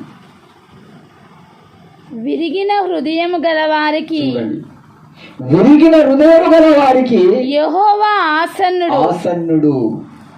సింహాసనం నీముగా వేసుకొని కూర్చున్నాడు ఆయన. ఆమేన్. మనం ఏం చేస్తాం? విరగము, నలగం. మైసూరు మహారాణి, ఢిల్లీ మహారాణిలు 2 రాణులు బయలుదేరుతా ఉంటే లోకమంతా కీర్తించాలంటే నాకే లేదు మహిమ, నీకెక్కడిది అంటాడు ప్రభు. కొంతమంది ఇంట్లో మహారాణుల్లా పాలిస్తారా, జాగ్రత్త, నా జోలికి రాక, నేను చెప్పింది నేను అంటాడు. ఆయన సింహాసనం ఇంట్లో ఉంటుందా? అలాంటి దాన్ని దిక్కురా. నువ్వు విరిగి నలిగిని పోయినప్పుడు ఆసన్నుడు అంటే చాలా సమీపంగా ఇక్కడ ఉంటాడు, ఇట్లా ఉంటాడు. నేను ఒకప్పుడు శ్రమలు అనుభవిస్తున్నప్పుడు నేను ఏం మాట్లాడకపోయేది, విరిగిపోయినప్పుడు ఆయన నాతో మాట్లాడాడు. నేనున్నాను ప్రభా, నాకెందుకు వచ్చాయి, నేను ఏ తప్పు చేయలే కదా, నీవు నా కోసం పడుతున్నా, నేను సమీపంగా ఉన్నాను. బాబన్న గురించి ఎంతమందికి తెలుసు? నక్సలైట్ బాబన్న. ఆయన ఏమైనా ప్రార్థన చేశాడా? ఎప్పుడైనా నమ్ముకోకముందు పోలీసు వాళ్ళు తీసుకోపోయి మక్కిలని ఎరగొట్టారు, రక్తాలు గారి మనస్సు ఇరిగిపోయింది, హృదయము నలిగిపోయింది బిడ్డ. అప్పుడు యేసయ్య ఆయన దగ్గరికి వెళ్ళాడు. మనం అనుకుంటాం దేవుడు మాతో మాట్లాడు, నీతో మాట్లాడు. ఎందుకు మాట్లాడు? నువ్వు సమస్యలు రాగానే భయపడతావు. ఫస్ట్ భయపడకు, ఏడువు, కన్నీళ్ళు విడువు. ఆ శ్రమల ద్వారా దేవుడు నీకు దగ్గర కావాలి, కానీ దేవుడు నీకు దూరం కావద్దు బిడ్డలారా. ఆయన సాక్ష్యం విన్నారు కదా, మనసు ఇరిగిపోయింది కాబట్టి ఇప్పుడు ఏం కావాలి? దేవుడు ఏం కావాలి? ఈయన యేసు ప్రభుల వారు ఎక్కడ ఉన్నాడు? యేసు ప్రభుకి ఏమైనా తలుచుకున్నాడా? రక్తపు మడుగులో కారుతూ ఉన్నాడు. యేసయ్య శిలువ కనిపిస్తూ ఉంది. హల్లెలూయా. ఎవరివి నీవు? నాకంటే ఘోరంగా విరిగిపోయినట్టున్నావే. ఇలా విరిగిపోయిన వాడికే నా తండ్రి ఆసన్నుడు. గర్వపడి వెర్రవీగి నేను సిస్టర్ని అయిపోయినా, నేను బ్రదర్ని అయిపోయినా అని గుర్రాల మీద తిరిగే వాళ్ళు, బేరాలు వేసుకునే వాళ్ళని కాదు దేవుడు సేవలు వాడుకునేది. తృణీకరించబడాలి. ప్రభు ఫస్టే చెప్పాడు, తృణీకరించబడిన వాడిగాను, మనుష్యుడు చూడమల్లని వాడిగాను ఆయన. బయట ప్రెస్టేజ్ ఏదైనా కావచ్చు, సంఘంలో నీవు పనికిరాని దానివి, పనికిరాని వాడిగానే ఉండాలి. నేను ఎవడు కానద్దు. చాలా మంది అనుకుంటే సంఘంలో మమ్మల్ని ఎవడు కాన, అదే మంచిది నీకు. పొరపాటున మేడంలా తయారైనావు అనుకో, పొరపాటున నువ్వు సార్లా పాస్టర్లా తయారైనావు అనుకో, నాకు ఎవ్వరేమన్నది వాక్యంలో తిత్తనమని సాక్షాత్గా పారిపోయినావు అనుకో, నీ జీవితం బాగుపడదు. అన్నయ్య ఎయ్యి, నా పాస్టర్ బుద్ధి మొత్తం పోయి నేను బ్రదర్గా మారాలి. బ్రదర్లు ఏం చేయాలి తెలుసా? నీ సిలువను మోసుకొని ఒంటరిగానే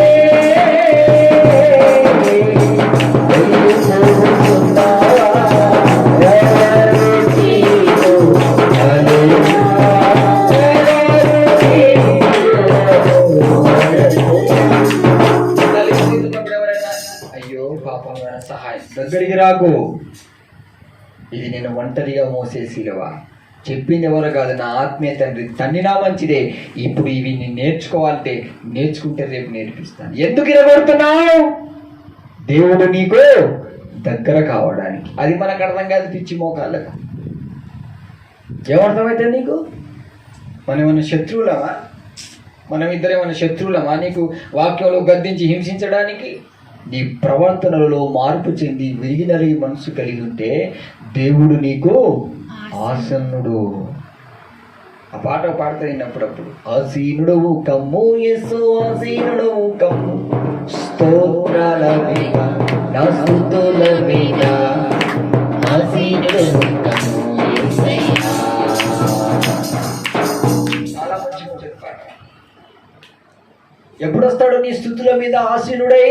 విరిగి నలిగిన మనస్సుతో నువ్వు ప్రార్థిస్తూ, ప్రభువా నేను పనికిరాను అన్నయ్యా, పనికిరాను. నీ తల్లిదండ్రులు కానీ అన్నదమ్ములు వచ్చి నిన్ను చూసినప్పుడు ఎలా చూడాలనుకుంటారు వాళ్ళు? నిన్ను హై లెవెల్లో చెప్పాలి. సంఘంలో ఎలా చూడాలనుకుంటారు?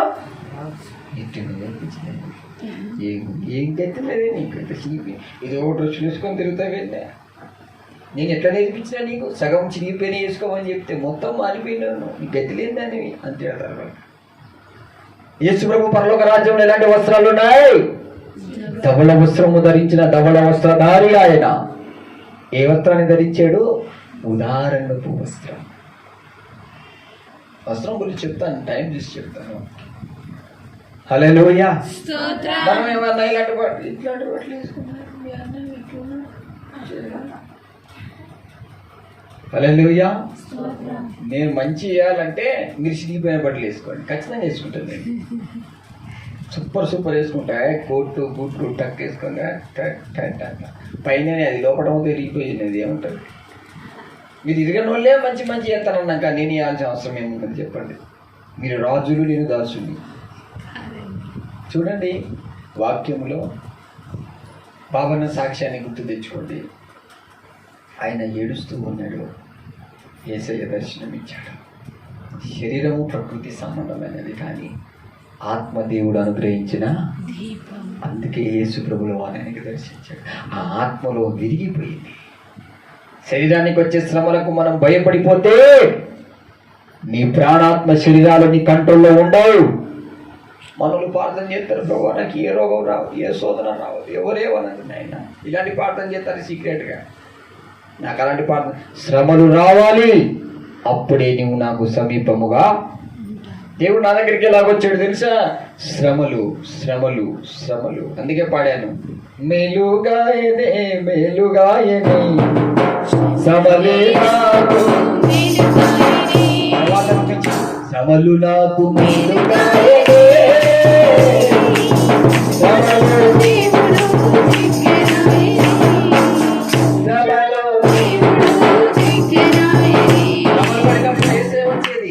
లాలించేది, మాట్లాడేది. శ్రమలు పోయినాక మళ్ళీ ఎవరో ఏదో ఒకటి వచ్చేది. అబ్బా శ్రమలు పడినప్పుడు ఏడుపు వచ్చింది, శ్రమలు పోయినాక దేవుడు పోయేది. ఎందుకు ప్రభు నీకు సుఖంగా హాయిగా ఉందామని సరిగ్గా దేవుడు లేడు. చికెన్లు మటన్లు గొడ్డు కూరలు తీసుకొచ్చేది పొరగాలి అందరు. రొట్టెలు అది తిని కోబట్టిపోయేది నాకు. ఎట్లా మళ్ళీ ఏదో ఒక నింది, అది తిండి పెట్టింది కూడా కరిగిపోయేది. తిండి మీద ధ్యాస కూడా లేకుండా పోయేది. నిద్ర కూడా సోయలేదు. ఇలాంటి శ్రమలు. అప్పుడే పాడింది పాట, పుటము వేసితివే నీ రూపము చూడగా,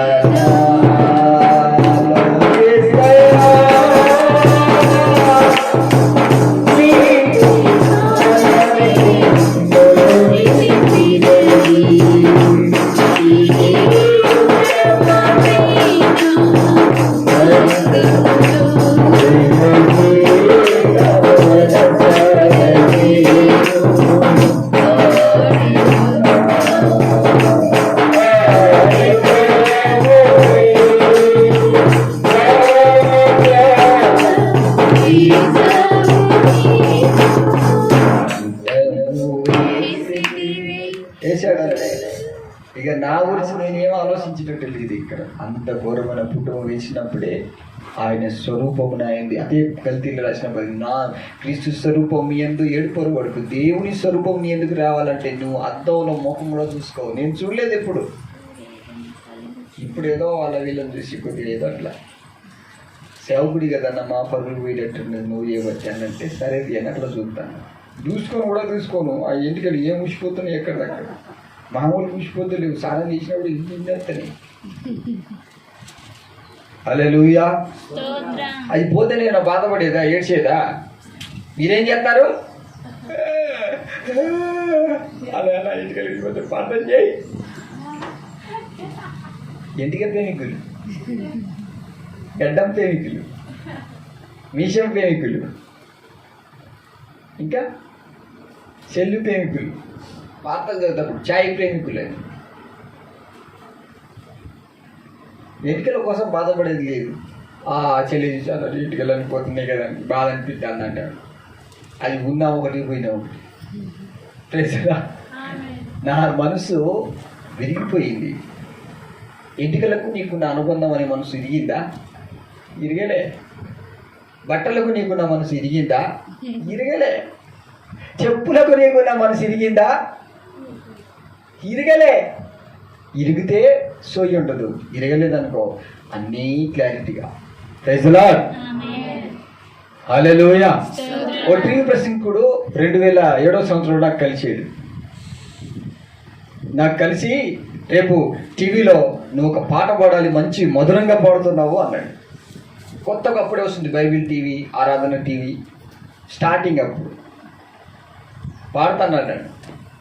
ఏముంది సరే పాడుతానని నేను సిద్ధపడి అక్కడికి వెళ్ళాను. పాడుతానన్నాడు. నన్ను చూసాడు ఇట్లా, ఎలాగుంది నీ డ్రెస్ అన్నాడు.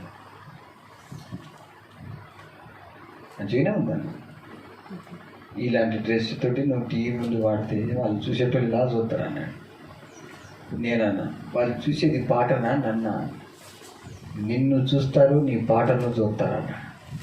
అయితే నేను ఇట్లనే ఉంటాను, నా పాట ఇష్టం ఉంటేనే వినమను, లేకుంటే లేదన్నా. అయితే నువ్వు పాట పాడదు పో అన్నాడు. సపోర్ట్ వచ్చేసి ఇప్పుడు యూట్యూబ్లో చూడాలంటే వానికి మేకప్లో అవసరం లేదు. అనుకోకుండానే పాట పాడేవాడు వింటాడు. దానికి పర్మిషన్ అవసరం లేదు. తగు మాత్రం అంటే మామూలు ఉంటే చాలు, లోకం అది కోరుకుంటుంది. బాబాన దగ్గరికి యేసుప్రభువు వారు ఎందుకు వచ్చాడు చెప్పు? నువ్వు దేవుని కోసం శ్రమ పడుతున్నప్పుడు యేసయ్య నువ్వు పిలవనవసరం లేదు. Praise the Lord. నువ్వు యేసయ్యను గోదాడి తెల్లార వరకు ప్రార్థన చేయాల్సిన అవసరం లేదు. నిస్వార్థంగా నేను మనస్ఫూర్తిగా ఇష్టపూర్వకంగా నా సహోదరిని ప్రేమిస్తూ నీ ఆజ్ఞ పాటిస్తాను ప్రభువా. వీళ్ళందరూ మీ ప్రజలే, నువ్వు ప్రేమించవు, నేను ప్రేమిస్తాను. ఒక మంచి తీర్మానంతో శ్రమపడడం ప్రారంభించు. నువ్వు ప్రేమని ఆజ్ఞ పాటిస్తే చాలు, ఆయన నీతో ఖచ్చితంగా మాట్లాడతాడు. ఎవ్వరిని ద్వేషించకుండా ఉండాలి. ఆమేన్. ఏ పరిస్థితి అయినా కావచ్చు, ప్రభు అప్పుడే నాతో మాట్లాడాడు. Praise the Lord. ఏమన్నాడు? విరిగిన హృదయము గల వారికి యెహోవా ఆసనుడు, నలిగిన మనసు గల వారికి ఆయన రక్షించును. అక్కడేమన్నాడు? 51లో విరిగి నలిగిన మనసు కలిగిన వారిని యెహోవా అలక్ష్యము చేయడు. అంటే లెక్కలేని దానిగా నేను నలిగిపోయిన వారినే లక్ష్య పెడతాను, నలగకుండా ఉండే వారిని లెక్కి చేయను. రివర్స్. Praise the Lord. అది యేసు ప్రభుకున్న గుణ లక్షణాలు, తండ్రికి ఉన్న గుణ లక్షణాలు. ఆమేన్. మరి నువ్వు నీ ప్రవర్తన విషయంలో నలిగిపోతే ఖచ్చితంగా దేవుడు నీకు సమీపంగా ఉంటాడు. పెద్ద పెద్ద సేవకులు సాక్ష్యాలు చెప్తారు. విరిగిపోయాడు. మన సేవకుడు కూడా పెట్టాడు కదా, సేవ అంటే సావు, సేవ అంటే సావు. సావాలి మనం, అప్పుడు ఆయన మనలో బ్రతుకుతాడు, మనలో బ్రతికే ఉంటాడు ఆయన. Praise the Lord. దేవుడు మనకిచ్చిన వాగ్దానం, నీ ప్రవర్తనను మార్చుకుంటే నేను నీకు సమీపముగా, విరిగిపోతే సమీపంగా. ఇక ఆయన చూసుకున్న తర్వాత నువ్వేం చూస్తావు? ఎంతటి సుందరుడు నా దేవుడు. మనుషులను చూసినప్పుడు నీకేమనిపించింది? ఒకటే చెప్పిగా ముగిస్తాను. ఎవరైనా చూసినప్పుడు నీకేమనిపించింది? నువ్వు కూడా మంచిగా ఉంటే వాళ్ళు చూస్తారేమో అనే ఆలోచన నీకు వచ్చింది. అవునా? అవునా కదా? కానీ దేవుణ్ణి చూస్తే అలా రాదు. నిన్ను నువ్వు తయారు చేసుకోవాలనే ఆలోచన రాదు. ఆ ప్రేమలోనే మురిసిపోతావు. నువ్వేమైపోతావు, నీకు ధ్యానం ఉండదు. ఆమె ఆ ప్రేమలో నువ్వు నలిగిపోతావు. అందుకే ఆ ప్రేమలో నీ ప్రవర్తన మార్చగలిగిన ప్రేమ కాబట్టి శిలో మోస్తూ విరిగి నలిగిన మనస్సు నాకు సంఘానికి దయచేయమని ప్రార్థిస్తాను. దేవుడి వాక్యం దీవించునుగాక. ఆమేన్. ఎంతటి సుందరుడు లాదేహుడు, ఎంతటి సుందరుడు,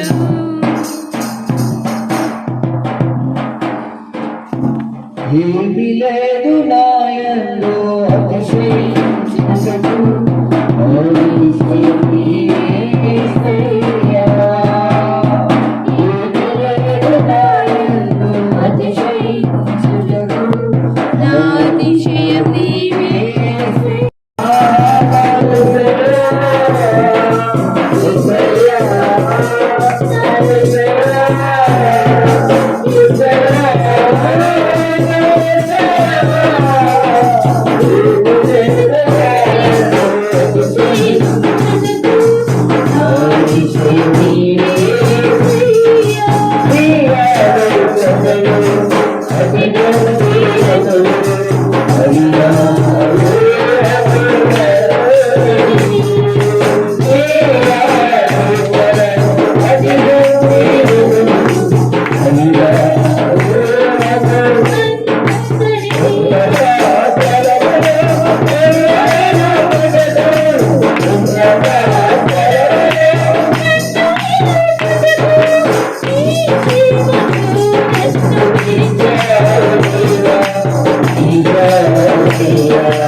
ప్రార్థన చేసేద్దాం.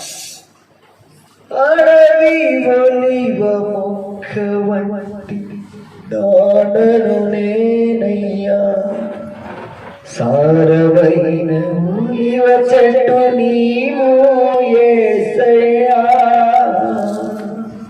పరిశుద్ధాత్మ దేవుడు అంటున్నాడు, నీ ప్రవర్తన అంతటిని మార్పు చెందడానికి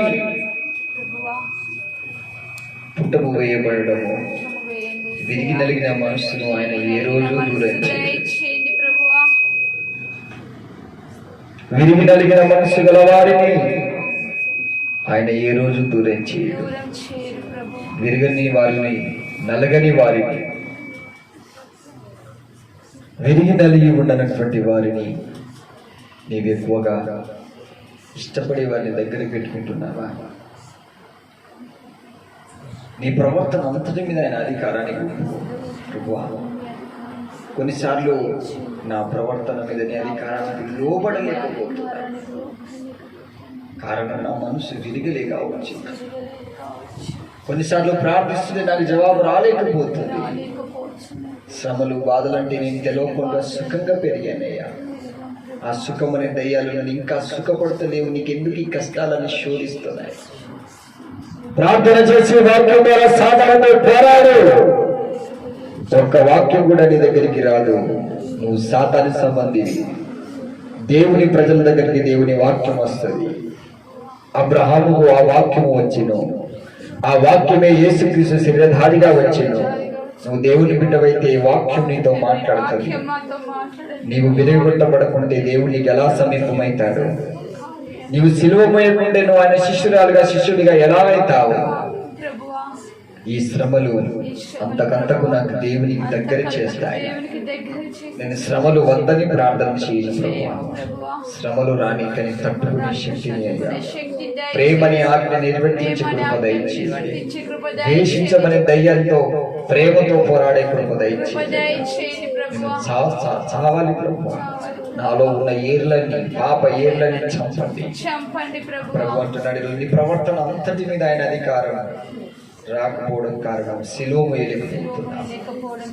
ఇదిగో విరిగి నలిగిన మనస్సు నీకు లేదేమో, అట్టి సమయాన్ని బట్టి దేవునికి ఇస్తాడు. ఎప్పుడు తిట్లపడడం తల్లపడడం నేర్చుకుంటే నీ మనసు విరిగిపోతుంది. విరగొట్టు ప్రభువా, నేను నీ పాత్రను సారె మీద పెట్టిన విరగొట్టు. నీ విరిగని మనస్సు ఎక్కడ నీకు కనిపిస్తుందో విరగొట్టు. నేను ఎలా వెళ్ళిపోవాలో అది నీ చేతిలో ఉంది. నీ చేతిలో రొట్టెను నేను, నన్ను విరుగు బ్రహ్మ.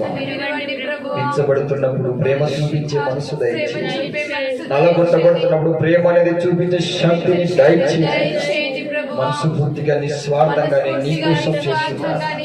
అందుకే నా పక్షమున నీవు మాట్లాడుతున్నావు, అందుకే నా పక్షమున నీవు జవాబిస్తున్నావు, అందుకే నా పక్షమున నీవు ఆశీర్వదిస్తున్నావు. నేనే నా కోసం నీకు ఈ శ్రమలను అప్పగించిన అన్నాడు. యోసేపు ఏ రోజు కూడా నాకు శ్రమలు అప్పగించావని ఏడవలేదయ్యా, సంతోషముతో అనుభవించినాడు. పరిశుద్ధాత్మ దేవుడు అంటున్నాడు, శ్రమలకు భయపడకు, శ్రమలలో నా వైపు చూడు, నేను నీతో మాట్లాడతానంటున్నాడు. పరిశుద్ధాత్ముడా, మా ప్రవర్తనలో పట్ల నీవు కఠినపరచబడక ముందే, అయా కనికరము చూపించక ముందే కనికరపడేటట్టుగా మా జీవితాలు మీకు సమర్పించి మా ప్రవర్తనలన్నింటినీ మార్చుకొని మీకు లోబడి మీ పరిపాలన మాయందు పరిపూర్ణం చేసుకుని కృపాభిషేకం పరిశుద్ధాత్మ ప్రేమాభిషేకంతో నింపి ఈ వాక్యం మా హృదయంలో సంఘంలో సఫలపరిచి సమస్త మహిమా ఘనత ప్రభావం మీరే పొందుకొనుకొని మా ప్రభువు రక్షకుడైన యేసుక్రీస్తు నామములో ప్రార్థించి అడిగి వేడుకొనుచున్నాము తండ్రి. యేసు రక్తమే జయం, శిలువ రక్తమే జయం. యేసు నామమునకు సంపూర్ణ విజయం కలుగునుగాక. పరలోకమందున్న మా తండ్రి, మీ నామం పరిశుద్ధపరచబడునుగాక, మీ రాజ్యం వచ్చునుగాక, మీ చిత్తం పరలోకమందు నెరవేరినట్లు భూమి మీద నెరవేర్చబడునుగాక. మా దినహారం నేడు మాకు దయచేసి, మనను క్షమించిన ప్రకారం మనల్ని క్షమించు, మమ్మల్ని శోధనకు తప్పించు. రాజ్యము శక్తి మహిమ బలము నిన్న నేడు నిరంతరం తండ్రి. ఆమేన్. అందరికి ప్రభు పేరిట వందనములు. అందరికీ ప్రైజ్.